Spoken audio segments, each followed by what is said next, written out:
Welcome again to our channel Vision Classes by Raju sir. आज हम लोग क्लास 10th के शुरू से शुरू कर रहे हैं। ये हमारा रिवीजन पीरियड चल रहा है, तो इस रिवीजन पीरियड में हम लोग सबसे पहले चैप्टर को लेके चलते हैं। ये फिजिक्स का हमारा पहला चैप्टर है, प्रकाश के परावर्तन को हम लोग समझेंगे इस वीडियो में। तो सबसे पहले हल्ला नहीं करो, सबसे पहले ध्यान दीजिए। तो हम लोग यदि आप लोग देखे हुए होंगे तो फिजिक्स का सबसे पहला चैप्टर हमारा प्रकाश का परावर्तन। एक चैप्टर को ही एक चैप्टर में दो चैप्टर बना के डाले गए हैं। प्रकाश के परावर्तन एक चैप्टर है और दूसरा चैप्टर प्रकाश का अपवर्तन है। तो प्रकाश का परावर्तन और अपवर्तन मिला के सारे बुक्स में एक चैप्टर बना दिए गए हैं। तो फिलहाल हम एक खंड को, एक भाग को पढ़ेंगे जो हमारा प्रकाश का परावर्तन है। उसको समझने के बाद हम लोग नेक्स्ट में उसको प्रकाश के अपवर्तन को समझेंगे। तो चलिए सबसे पहले हम लोग प्रकाश के परावर्तन को समझने से पहले प्रकाश क्या होता है इसके बारे में समझते हैं। तो प्रकाश के बारे में यदि आप लोग कभी सुने होंगे या जाने होंगे तो आप लोगों को ऐसा सुनाई में आया होगा कि प्रकाश एक कारक है, नहीं? तो हम लोग क्या समझते हैं उसको, तो हम लोग भी ठीक उसी तरह की चीज समझते हैं कि प्रकाश एक ऐसा कारक है जो किसी वस्तु को देखने में हमारी क्या करता है, मदद करता है। दूसरे भाषा में कहिए तो प्रकाश एक ऊर्जा है जिसके द्वारा हम लोग क्या करते हैं, अपनी आंखों से, जिसकी मदद से अपनी आंखों के द्वारा हम लोग किसी वस्तु को देखते हैं। नहीं, आप लोग कह सकते हैं कि प्रकाश किसको कहेंगे, तो प्रकाश एक ऐसा कारक है। तो वही कहीं कहीं सवाल में पूछ देता है कि प्रकाश कैसा कारक है। प्रकाश जो है ना वो कारक है, तो कैसा कारक है ये आपको बताना है। तो हम लोग चूंकि प्रकाश के बारे में किस में पढ़ते हैं, भौतिकी में, तो प्रकाश कारक होगा तो कैसा कारक होगा, भौतिक कारक होगा। तो हम लोग इसको अगर पढ़ेंगे कहेगा कि सर प्रकाश को बताइए, तो प्रकाश एक ऐसा कारक है जिसकी उपस्थिति में हम किसी वस्तु को देखते हैं।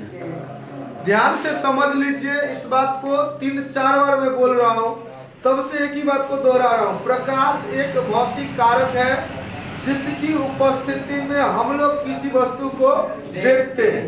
समझ में आ रहा है ना? अब कहेगा कि प्रकाश जो है ना उसके गुणों को बताइए। ध्यान दीजिए, 1 नंबर का सवाल आपको पूछेगा कि प्रकाश गमन करती है कैसी रेखा। प्रकाश सीधे सीधे लिखेगा, लिखल रहेगा एक नंबर का, प्रकाश गमन करती है। कैसा रहेगा क्वेश्चन, प्रकाश गमन करती है। इस तरह का क्वेश्चन देगा, प्रकाश गमन करती है। ऑप्शन दिया रहेगा सीधी रेखा में, टेढ़ी रेखा में, ए और बी दोनों में, इनमें से कोई नहीं। तो हम लोग किस में टिक लगाएंगे, ए नंबर पे। तो ए नंबर हमने क्या बोला, सीधी रेखा में गमन करती है। कैसी रेखा में गमन करती है, सीधी रेखा में गमन करती है। तो हमारा सबसे पहला अगर मान ले इस तरह का क्वेश्चन आ जाएगा कि प्रकाश गमन करती है, तो प्रकाश कैसी रेखा में गमन करती है, सीधी रेखा में। तो हम लोग गुणों में पढ़ते हैं कि प्रकाश एक ऊर्जा है। 5 गो गुण के आधार पर हम लोग लिख के पढ़ते हैं उसको। पहला गुण क्या बोला, प्रकाश एक ऊर्जा है। दूसरा गुण क्या बोला कि प्रकाश सीधा रेखा में गमन करती है ना। तीसरा गुण अगर आपको बोलेगा तो प्रकाश जो है ना क्या है, विद्युत चुंबकीय तरंग है। ध्यान से देख इसको, क्या बोले, विद्युत चुंबकीय तरंग है। अगर आपको कहेगा कि प्रकाश जो है ना वो क्या है, तो कह देना ऑप्शन में रहेगा विद्युत चुंबकीय तरंग, या लिख देगा, मान लीजिए कि आपको कहेगा प्रकाश चुंबकीय तरंग, इस तरह का चीज दे दिया, कुछ से कुछ ऑप्शन में आपको दे देगा, वो ऑप्शन दे देगा विद्युत चुंबकीय तरंग।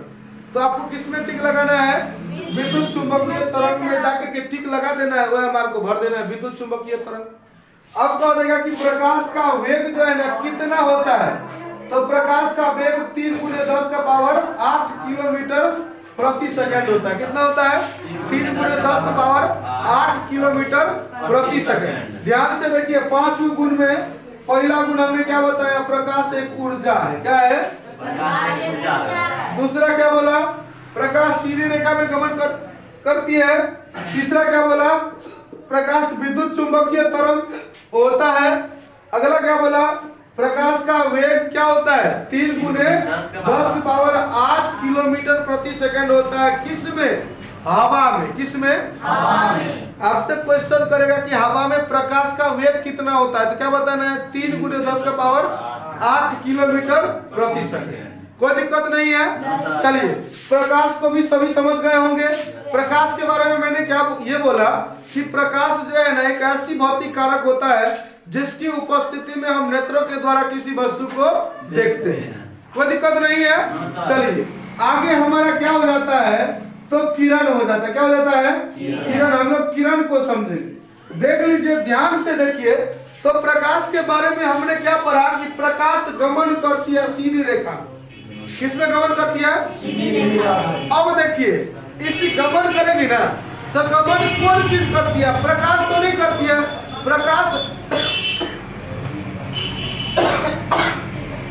बना किससे रहता है? तो किरणों से मिलकर प्रकाश बनता है। किससे?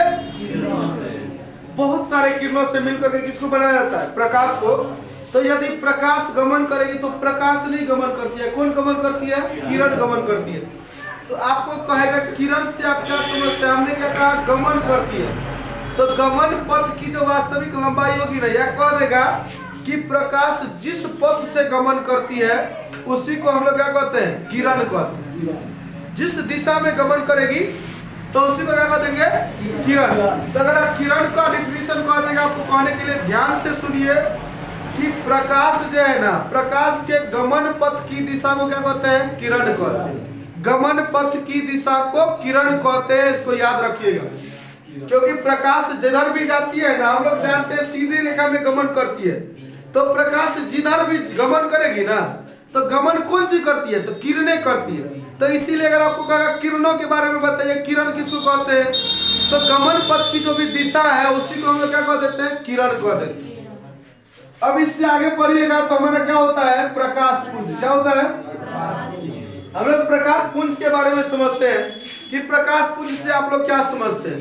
तो प्रकाश के समूह को ना प्रकाश पुंज या किरण पुंज कहते हैं। प्रकाश किरण जितने भी है, प्रकाश के की जो भी किरण है, उन किरणों के समूह को ही क्या कहते हैं? प्रकाश पुंज कहते हैं। प्रकाश किरणों से मिलकर बना हुआ होता है, जानते हैं। अब किरणों से मिलकर बना होता है, किरण से बना होता है, तो हम कह देते हैं एगो कोई किरण है उससे बन गया। हमने क्या कहा? किरणों से मिलकर बना होता है। तो किरणों कहने का क्या मतलब हो गया? बहुत ज्यादा किरण है उससे मिलकर बना हुआ होता है। तो हम लोग जान जाएंगे प्रकाश पुंज किसको कहेंगे? तो प्रकाश के किरणों की जो समूह होती है ना, उसी को हम लोग क्या कहते हैं? प्रकाश पुंज कहते हैं। अब इसके बाद प्रकाश पुंज जो है ना 3 प्रकार के होते हैं। कितने प्रकार के? 3 प्रकार। देख लीजिए ध्यान से। पहला हमारा समांतर हो जाता है। क्या होता है? समांतर प्रकाश पुंज। दूसरा कौन सा? अभिसारी प्रकाश पुंज। कौन सा प्रकाश पुंज? अभिसारी। और चौथा तीसरा कौन सा? अपसारी प्रकाश पुंज। देखिए सबका अलग अलग नाम होता है। समांतर का कोई नाम नहीं है। अपसारी का, अभिसारी का संश्रित प्रकाश पुंज नाम होता है। क्या होता है? संश्रित प्रकाश पुंज। इसका अपसृत प्रकाश पुंज। क्या होता है? अपसृत प्रकाश पुंज। आपसे कोई कह देता है संश्रित प्रकाश पुंज के बारे में बताइए, तो जो अभिसारी के बारे में बताइएगा ना वही संश्रित हो गया, और जो अपसारी के बारे में बताइएगा ना वही क्या हो गया? संश्रित हो, सॉरी अपसृत हो गया। समानांतर के बारे में समझिए। जब सभी किरणें एक दूसरे के क्या रहेगी? समांतर रहेगी। जितने भी किरण जा रही है ना, सभी के सभी एक दिशा में जाएगी, अलग अलग दिशा में नहीं जाएगी। ये नहीं कि एगो इधर से चली गई, एगो इधर से चली गई, ऐसे नहीं। सीधी रेखा में जब जाएगी एकदम सीधे सीधे समझ लीजिए कि एक दूसरे के समांतर जाएगी, एक दूसरे के दिशा में ही पहुंचेगी। तो उसी को हम लोग क्या कहते हैं? समानांतर प्रकाश पुंज कहते हैं। क्या कहते हैं? समानांतर प्रकाश पुंज। अगर आपको कहेगा समानांतर प्रकाश पुंज से आप क्या समझते हैं? तो वैसा प्रकाश पुंज जिसके सभी किरणें क्या होते हैं? एक दूसरे के समांतर। ध्यान दीजिए, यहाँ ध्यान से देखिए फिगर में। ये देखिए आपका किरण है ना, एक से अधिक किरणों को मैंने लाइन के आधार पर दिखाया हुआ है। हम क्या देख रहे हैं कि सभी किरणें जो है ना एक दूसरे के क्या है? जिधर जिधर एक है ना उसी के समांतर में दूसरा खींचा गया। तो मतलब समझ लीजिए कि वैसा प्रकाश पुंज जिसके सभी किरणें एक दूसरे के क्या रहेगी? समांतर रहेगी ना, तो उसी को क्या कहते हैं? समांतर प्रकाश पुंज कहते हैं। क्या कहते हैं बाबू रे? समांतर प्रकाश पुंज। कोई दिक्कत नहीं है। अब ध्यान से देखिए, अभिसारी या संतरित प्रकाश पुंज किसको कहते हैं? वैसा प्रकाश पुंज जिसकी सभी किरणें एक बिंदु पर आएगी। क्या करेगी? एक बिंदु पर। ध्यान से देख, हमने क्या करा है, एक बिंदु यहाँ डाल दिया ना। इसी एक बिंदु पर क्या देखा, बहुत सारी प्रकाश किरणें हैं, वो कहाँ पहुंच रही है, इस बिंदु पर पहुंच रही है। किस बिंदु पर, मान ले कि एक बिंदु दे दिए वो, इस बिंदु पर अनंत से आ रही है। कहाँ से आ रही है, अनंत से। लाइन से समझिए, ई लाइन ई क्या बताता है कि वो बाहर से यहाँ आ रहा है। क्या हो रहा है, बाहर से एक बिंदु पर आ रहा है। इसका एग्जाम्पल देख सकते हैं आप, जीता जाता एग्जाम्पल मिलेगा आपको। टॉर्च को ना उल्टा कर दीजिए, हम लोग जो टॉर्च को उल्टा करेंगे तो क्या लगता है कि नीचे से इस परावर्तक में पहुंचता है लाइट, नहीं पहुंचता है। तो ठीक उसी तरह का चीज होता है अभिसारी बला में। जब अनंत से प्रकाश की किरणें एक बिंदु पर आएगी ना, सिकुड़ते हुए एक बिंदु पर पहुंचती है, तो उसी को हम लोग अभिसारी कहते हैं। अगर आपको कह देगा कि अभिसारी प्रकाश पुंज से आप क्या समझते हैं, तो वैसा प्रकाश पुंज जिसके सभी किरणें सिकुड़ते हुए एक बिंदु पर आ जाएगी, उसी को क्या कहते हैं हम लोग, अभिसारी प्रकाश पुंज कहते हैं। अब देख ले, अपसारी प्रकाश पुंज किसको कहेंगे, ध्यान से देख, ये बिंदु है ना, ध्यान से देख बाबू रे। हमने क्या करा है, एक बिंदु डाल दिया, वो बिंदु क्या है, ओ। अब इस बिंदु से क्या हो रहा है, तो हम ऐसा लाइन खींच दी। ये लाइन क्या दिखाता है, अय बिंदु से ना एक किरण भाग रही है, फैल रही है। टॉर्च ऐसा किए हुए थे, टॉर्च को जला के ऐसा कर दिए तो क्या लगा कि अंदर में जा रहा है। ऐसा करते क्या लगेगा, ऐसे निकल के भाग रहा है, सब नहीं निकलता है, लगता है ना। तो ठीक इसी तरह की चीज जिसमें होती है, हम लोग उसी को क्या कहते हैं, अपसारी प्रकाश पुंज कहते हैं। क्या कहते हैं, अपसारी प्रकाश पुंज। चलिए इसको एक बार समझ लेते हैं फिर से। समानांतर प्रकाश पुंज वैसा प्रकाश पुंज जिसकी सभी किरणें एक दूसरे के क्या रहे, समांतर रहे, उसी को हम लोग क्या कहते हैं, समानांतर प्रकाश पुंज।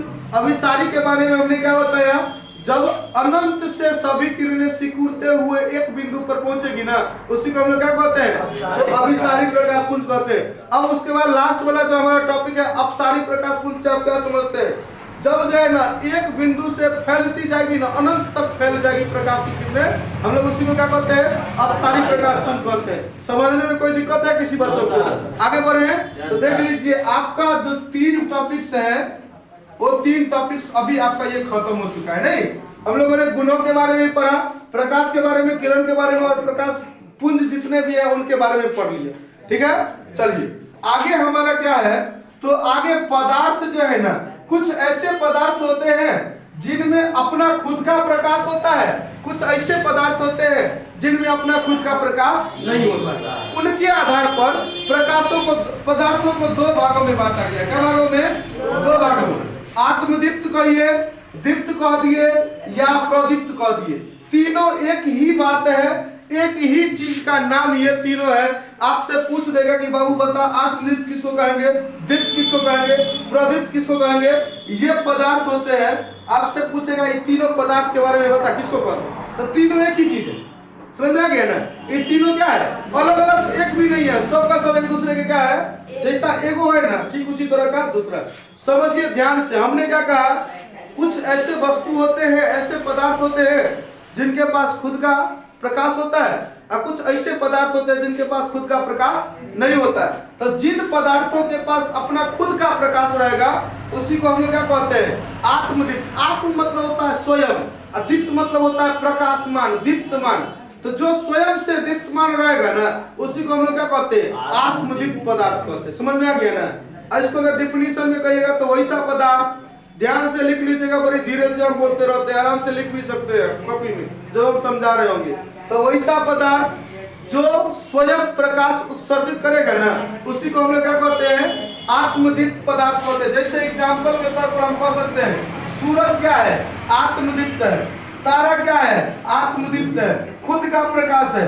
दीपक क्या है, आत्मदीप्त है, इत्यादि। इस तरह से आप लिख सकते हैं कि सूरज, तारा, दीपक। उसके बाद जो लिखना है आप लिख लीजिएगा, जिसके पास खुद का प्रकाश होगा। ऐसा नहीं लिखिएगा जिसके पास अपना प्रकाश नहीं रहेगा। अब देखिए, हमने क्या बोला हुआ था, एक के पास प्रकाश खुद का रहता है, दूसरे के पास नहीं रहता है। तो जिसके पास नहीं रहेगा वो अदीप्त, और जिसके पास रह गया वो आत्मदीप्त। तो इसके पास था तो ये आत्मदीप्त, इसके पास नहीं है तो ये अदीप्त। अगर कहेगा कि अदीप्त पदार्थ से आप क्या समझते हैं, तो वैसे पदार्थ जो स्वयं प्रकाश उत्सर्जित नहीं करेगा। जिसके पास खुद का प्रकाश नहीं होगा वो अदीप्त, जिसके पास खुद का प्रकाश होगा वो दीप्त। इसका एग्जांपल जैसे हो गया चंद्रमा, क्या हो गया? चंदा मामा के बारे में सुने होंगे ना। चंदा मामा सूरज के प्रकाश से प्रकाशित रहते हैं। सूरज प्रकाश देता है चंदा मामा को, तब वो धरती पर प्रकाश देती है, नहीं तो ऐसे नहीं होगा। समझ में आ रहा है ना? तो चंदा मामा लिख दिए। दूसरा देख लेना, जितना भी चीज है हम देख रहे हैं सबका सब अदीप्त वाला है। जैसे दीवार हो गया, हम तुम हो गए, नहीं ये सब क्या है? आप हमारा कहीं पेट में लगल है लाइट, देख रहे हैं ना सब, हमारा पेट में लगल है लाइट, लेके जा रहे हैं। मतलब ये हो गया कि किसी के पास भी अपना खुद का लाइट जिसके पास नहीं है उसका आप नाम लिख सकते हैं। जरूरी नहीं कि चंद्रमा के तरह किसी ग्रह को लिखना है, ऐसा कोई बात नहीं है। समझ में आ गया ना? हम तुम भी कैसे पदार्थ है? अदीप्त पदार्थ है। क्यों? हमारे तुम्हारे पास भी क्या नहीं है? प्रकाश नहीं है खुद का। टॉर्च बार के चलते हैं, मोबाइल जला के चलते हैं, नहीं तो कहीं कहीं स्ट्रीट लाइट लगल रहता है उसके आधार पर चलते हैं, अपनी आंख से चलते हैं, लेकिन हमारे पास लाइट नहीं रहता है। अंधेरे चीज में जाने में हम लोग को डर लगता रहता है, हम लोग नहीं जा पाते। जो भी उजाला होता है हम लोग निकल लेते हैं कहीं से कहीं, नहीं क्यों? क्योंकि उस समय में क्या रहता है? प्रकाश रहता है। इसीलिए हमारे पास खुद का प्रकाश नहीं है।